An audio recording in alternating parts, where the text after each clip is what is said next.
unpack. We unpack. We unpack. Coming to you live, Boxingego unpack. Yeah. We unpack. We unpack. We unpack. Coming to you live. Ryan Garcia reveals that there is a rehydration clause in the super fight. Ryan is obviously fighting Gervonta Tank Davis. What up, Fight World? It's your boy Ego, and I'm back with some more boxing 2023. Another phenomenal year. Big fight on the calendar. Gervonta Tank Davis versus Ryan Garcia. Now, they kicked off the press conference in New York City, and, you know, Tank was dressed really showy, really flashy. Ryan Garcia seemed visibly upset because Tank was fashionably late, to say the least. Tank Davis was like 2 hours late. So there's been some bad blood. There's been talk, had a good face off, but the fight really sells itself.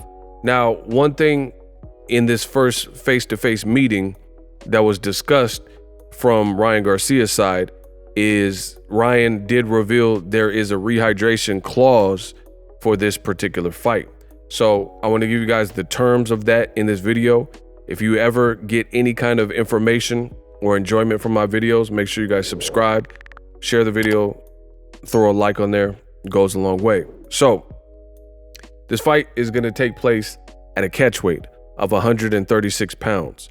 135 is the lightweight division, so it's a pound over that, right? And there is a rehydration clause of 10 pounds.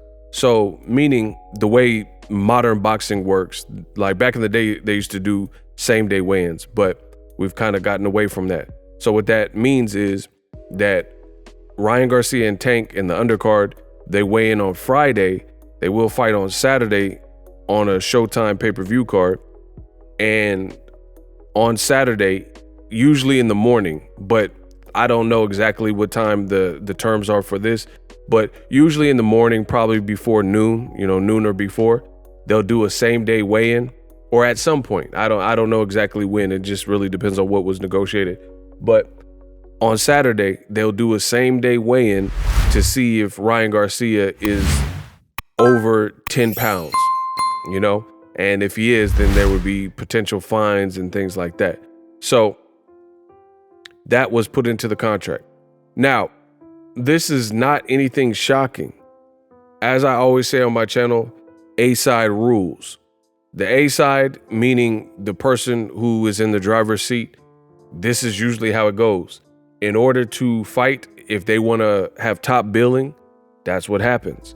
I remember the old school Tim Burton, the OG Batman, the first one with Michael Keaton. Michael Keaton, a lot of people at that specific time, because Keaton was known for less dramatic roles at that moment and stuff like Beetlejuice, right? Another Tim Burton flick. But he was known for like spoofs and parodies and things like that. So people were already hesitant to see Michael Keaton as Batman. They didn't know if he could pull it off, even though I think he did terrific.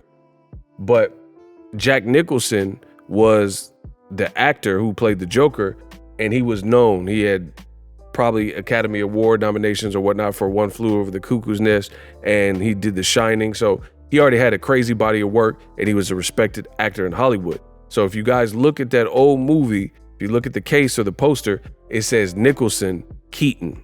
And that's similar to what I'm talking about in terms of the A side. At that specific moment, Jack Nicholson was a far more, seasoned pro in the acting game, and he had top billing. Even though the movie's called Batman, with Michael Keaton playing Batman, the Joker, he got the top billing because of the weight he held in Hollywood, Jack Nicholson. So it's very similar here when we're talking about Tank. Tank is the guy that's been on pay-per-view. Ryan Garcia has never been on pay-per-view. And in fact, there's only a select few people that I would imagine that they would even try putting Ryan Garcia on pay-per-view, if not Tank. Meaning, if Ryan was on DAZN and he wasn't fighting Tank, I mean, who could he fight? Devin Haney's fighting on Top Rank, so I guess if they were somehow able to make that fight, but very unlikely since Devin Haney is likely to fight Lomachenko. You know, Jojo Diaz has legal trouble. You know, they're not going to put a fight like that on pay-per-view. Zapata, you know, who would Ryan be able to fight on pay-per-view? Meanwhile, on PBC and GTD and Gervonta Tank Davis, they've done a great job of building Tank as a marquee guy. You see tons of celebrities turn out and turn up for the Tank fights, right? And he's able to fight someone like Rolly, who probably had like 15, 18 fights, 18-0, something like that. And they put that on pay-per-view and set a Barclay record for the attendance, right? So that's what you're able to do when you're Gervonta Tank Davis. Ryan Garcia, he couldn't go to coast and fight someone with Rolly's record and make that a thing. Or how Tank fought Eastside Pitbull Cruz as a late replacement to Rolly, because Rolly at the time had legal trouble, and that was a person late brought in, and LeBron James is in the crowd. And it's a crazy crowd on a Sunday. That fight happened on a Sunday. The Pitbull Cruz fight was on a Sunday, right? So Tank has earned his stripes as a fighter. He's earned his position, and he's been branded in the right way. So the rehydration clause is not surprising. However, old media, I see it already. They're already starting to make a huge deal like, oh, Tank's scared and the rehydration clause. You guys can listen to me or you can listen to old media. The choice is yours. But mind you, rehydration clause, Tank didn't create this, right? And at the end of the day, a lot of the same, because I see the same screen names, the same usernames, a lot of people who are griping and complaining, saying that this has a rehydration clause. One, they're the usual suspects, the negative Nancys. They always got a problem with boxing. They always got, oh, this fight took too long. Even though this is the prime time for Tank and Ryan to be fighting, but it's always a complaint. You know, oh, they don't have big enough resumes. It's always negative stuff, right? Meanwhile, they don't say anything to any other promoter outside of PBC when they put on cards that are far worse than this particular fight. But I digress.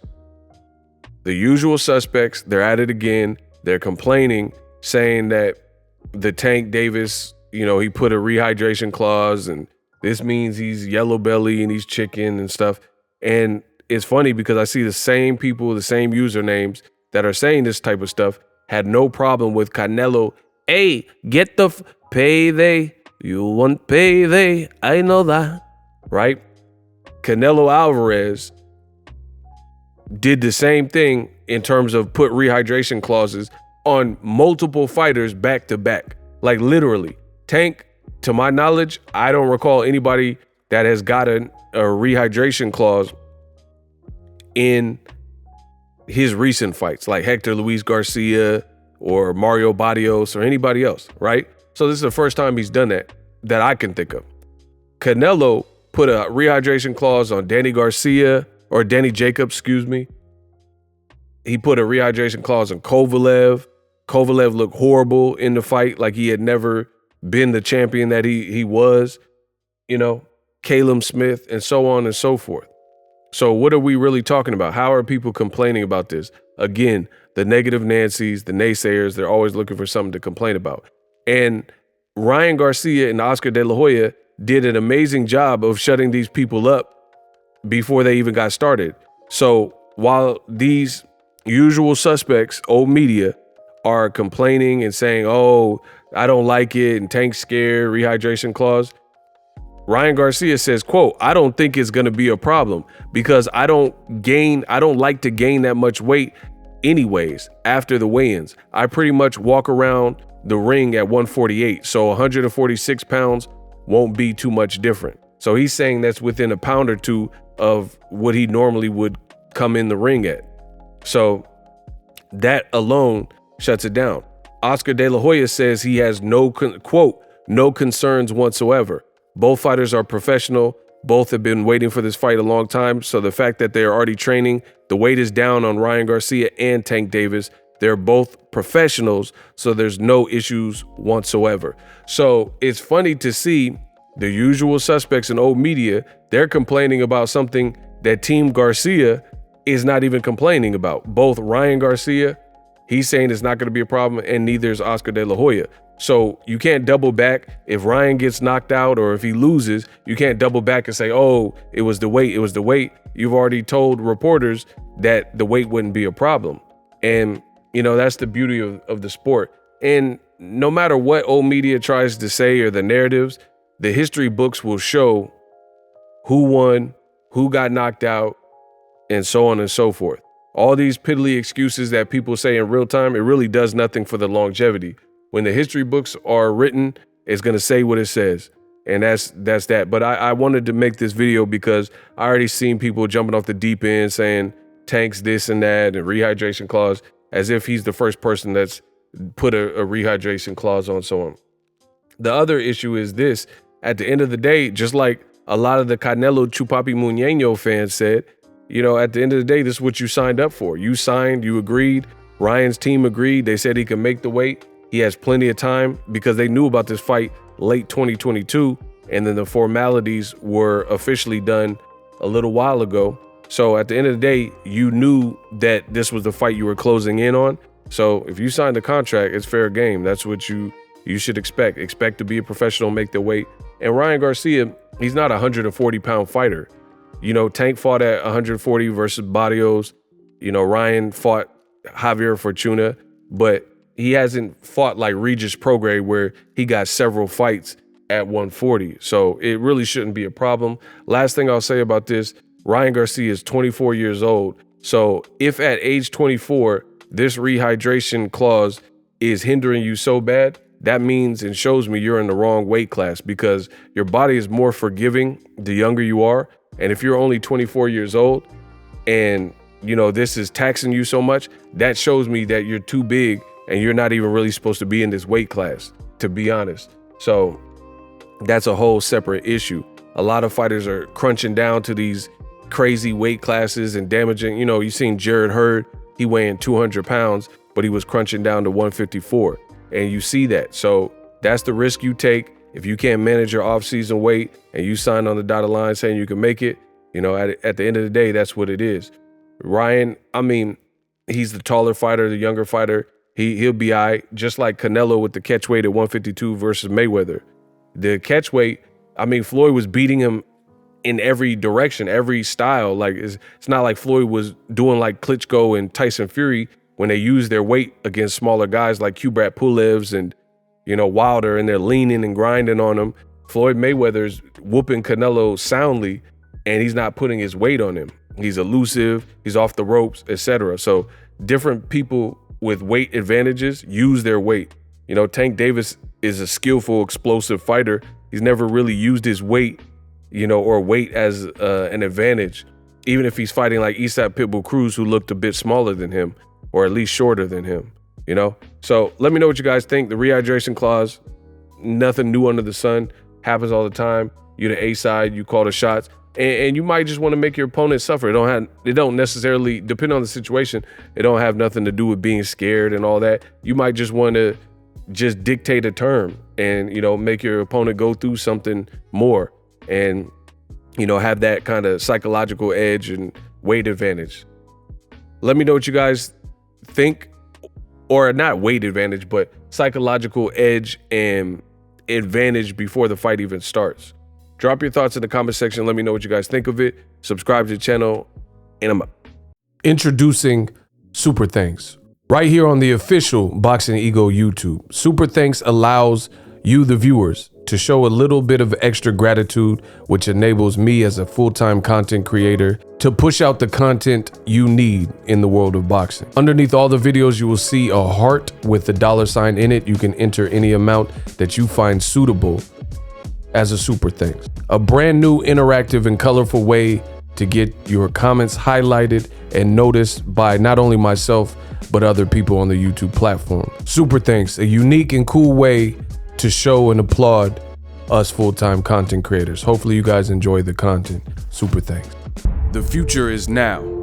The Hibernation 5s by Kenichi Bear. Hybrid gaming and lifestyle headphones. Out of the box, you can connect to any console or PC. Bluetooth ready, with a low latency USB adapter, color RGB, and extreme bass mode. The Hibernation 5s adjust to you. Whether you need a gaming, travel, gym, or lifestyle headphones, the Hibernations got you covered. The new Hibernation 5s, link in the description, customize the way you hear the world. Welcome to the nation. Are you tired of your YouTube videos not getting any views? Well, consider TubeBuddy. I've used TubeBuddy for years to scale up my YouTube channel. Now we're sitting over 200,000 subscribers. TubeBuddy is a browser extension that offers a ton of built-in productivity and time-saving services to take your channel to the next level. Use my link in the description to get started with TubeBuddy and level up your channel faster. We working.